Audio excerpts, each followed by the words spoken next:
Bismillahirrahmanirrahim. Assalamualaikum warahmatullahi wabarakatuh. Hai, perkenalkan nama saya Nisrina Zalfahirunisa dengan NIM KHGC 19029, kelas 2A S1 Keperawatan Stikes Karsa Husada Garut. Di sini saya membuat video ini untuk penugasan UTS mata kuliah farmakologi di semester 4. Apakah teman-teman semua tahu apa itu tetrasiklin? Jika belum tahu, di sini saya akan menjelaskannya setelah slide yang berikut ini. Ditonton sampai habis ya. Tetrasiklin adalah antibiotik yang digunakan untuk mengobati infeksi bakteri. Obat ini akan mengganggu metabolisme bakteri, sehingga bakteri akan mati. Mekanisme kerja. Golongan tetrasiklin menghambat sintesis protein bakteri pada ribosomnya. Tetrasiklin masuk ke dalam ribosom bakteri melalui dua cara, yaitu difusi pasif dan transport aktif. Tetrasiklin berikatan dengan ribosom 30S dan menghalangi masuknya kompleks tRNA asam amino pada lokasi asam amino. Tetrasiklin berdaya kerja bakteriostatik, yaitu dengan menghambat sintesis protein bakteri. Karena mekanisme kerja golongan tetrasiklin sama, maka spektrumnya sama. Tapi ada perbedaan secara kuantitatif dan aktivitas masing-masing derivat terhadap bakteri. Hanya mikroba yang cepat membelah yang dipengaruhi obat ini. Golongan tetrasiklin yang pertama ditemukan adalah klortetrasiklin. Klortetrasiklin berasal dari biakan Streptomyces aureofaciens. Oksitetrasiklin berasal dari biakan Streptomyces rhymnosus. Tetrasiklin diperoleh dari klortetrasiklin yang dibuat secara semi-sintetik. Spektrum antimikroba. Tetrasiklin mempunyai spektrum antimikroba yang luas, meliputi bakteri gram positif, gram negatif, aerob maupun anaerob. Tetrasiklin juga aktif terhadap Mycoplasma, Rickettsia, Chlamydia, dan Protozoa. Dosis tinggi aktif terhadap mikroba, aktivitas terhadap jamur kecil. Tetrasiklin tidak digunakan untuk infeksi karena Streptococcus karena penisilin lebih aktif. Tetrasiklin dapat digunakan sebagai pengganti penisilin dalam pengobatan infeksi yang disebabkan oleh Bacillus anthracis, Clostridium tetani, Listeria monocytogenes. Efektivitas tetrasiklin tinggi terhadap infeksi Brucella, Pseudomonas, Vibrio cholerae, Bordetella pertussis, dan lain-lain. Juga sangat efektif terhadap Mycoplasma pneumonia dan Chlamydia trachomatis. Resistensi. Bakteri yang sudah resisten adalah Streptococcus aureus, Pseudomonas aeruginosa, Streptomyces pneumoniae, Staphylococcus aureus, dan sebagian N. gonorrhoeae. Umumnya, resistensi terhadap suatu jenis tetrasiklin, maka resisten untuk tetrasiklin yang lain. Farmakokinetik. Absorpsi. Umumnya 30-80% tetrasiklin diabsorpsi dari sel cerna, sebagian besar di bagian lambung dan usus halus bagian atas. Adanya makanan akan mengganggu absorpsi gol tetrasiklin.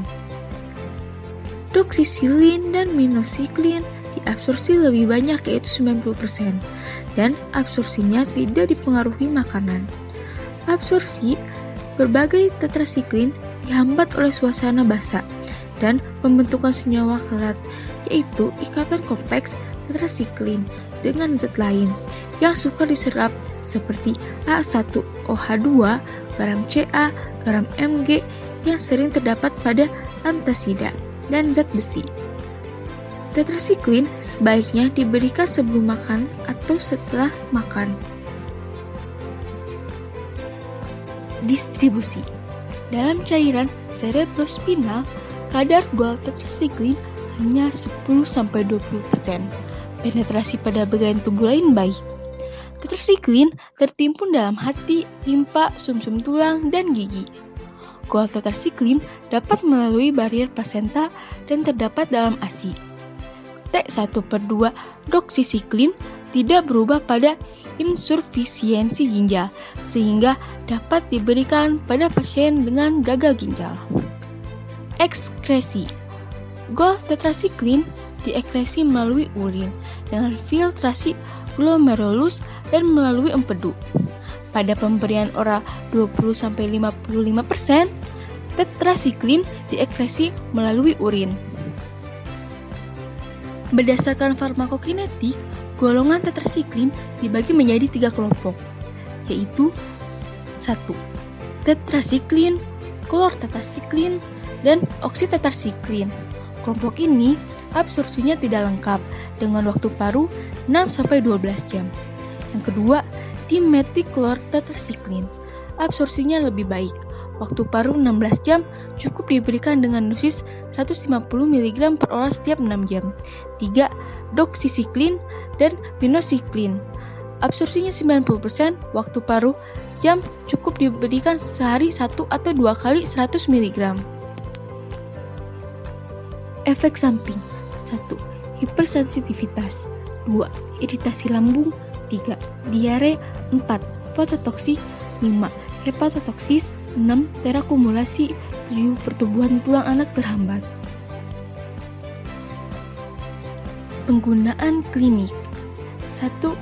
Rickettsiosis. Demam reda 1-3 hari.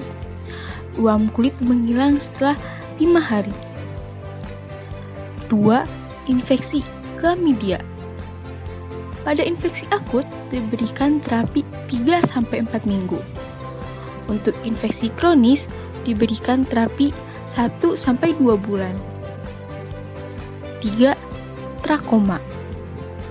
Selep mata, tetrasiklin dan doksisiklin secara oral selama 40 hari, memberikan hasil yang baik. 4. Kolera. Tetrasiklin merupakan obat yang efektif untuk kolera. Kelima, gonorrea dan sifilis. Tetrasiklin sebagai obat pilihan kedua setelah penisilin. Dosis 500 mg 4 kali sehari secara oral atau doksisiklin 100 mg 2 kali sehari selama 7 hari. Untuk sifilis, 500 mg 4 kali sehari per oral selama 15 hari. Acne vulgaris. Tetrasiklin menghambat produksi asam lemak dari sebum. Dosis 2 kali 250 mg selama 2-3 minggu. Kontraindikasi. Tidak digunakan untuk pasien yang alergi terhadap tetrasiklin. Tidak dianjurkan pada triwulan 2 dan 3 kehamilan. Juga pada anak-anak sampai 8 tahun, pada gangguan fungsi hati dan ginjal. Demikian pemaparan materi yang dapat saya sampaikan. Mohon maaf jika banyak kesalahan. Semoga pemaparan materi yang saya sampaikan dapat dimengerti oleh teman-teman semua. Terima kasih atas perhatiannya. Wassalamualaikum warahmatullahi wabarakatuh.